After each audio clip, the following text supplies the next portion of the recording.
going to take a look at 3 confusing words by request. They are Q-U-I-T, Q-U-I-T-E, and Q-U-I-E-T. Oh, they're so similar. I know, that's where the confusion comes in. The first word, quit, means to stop, give up. I'm going to quit my job. Don't quit your job.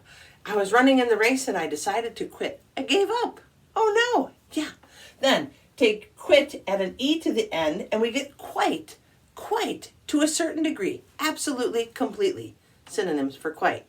Are you sure? Yes, I'm quite sure. Completely sure. Absolutely sure. Got it. Okay. Now take quite and rearrange the letters and you get Q-U-I-E-T. And now it's quiet. Shh, quiet. Making little or no noise. Oh, got it. Let's review. Quit, to stop or give up. Quite, to a certain degree, absolutely, completely.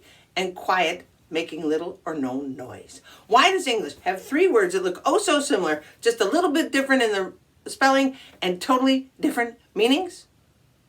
I don't know, but now you can read and understand this sentence, I hope. We were quite confused when Quiet Bob quit his job. What? Come on, English. Can you make a sentence with quit, quite, or quiet? Leave it in the comments. Peace, friends.